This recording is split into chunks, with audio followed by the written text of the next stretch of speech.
Na poti v sodno dvorano ga ni pričakala samo množica novinarjev, Gospod Gorše, kaj pričakujete danes? Na moji spletni strani imate vse odgovore.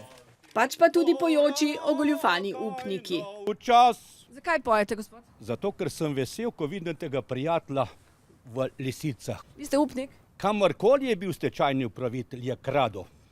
Brane Gorše, njegova žena Barbara in poslovna pajdaša Vlado Petek in Rudolf Trček so krivi. Zlorabe položaja, poslovne goljufije, pranja denarja. Stečajno maso Hidra so uporabljali kot lasten bankomat. Najprej je Gorše vanjo vnesel zemljišče, ki je bilo javno dobro in ne od Hidra, in ga prodal. Potem je upnike prepričal, da je stečajne mase manj, kot je bilo dejansko. Od njih poceni odkupoval terjatve, jim izplačal drobtinice, ostalih 2,5 milijona evrov pa so obsojenimi oprav z veriženjem pod krinko posojil. In končna destinacija milijonske žehte, Goršetev račun v tujini, ki naj bi ga obvladoval balkanski narkokralj Darko Šarić. 10 let. Kaj pravite? Ja, ste res. Bogi na umu ste.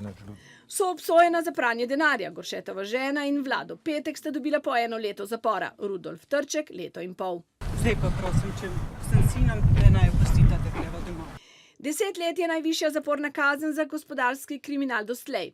Velik dan za koprsko tožilstvo, pravi tožilka Barbara Milič-Rožman.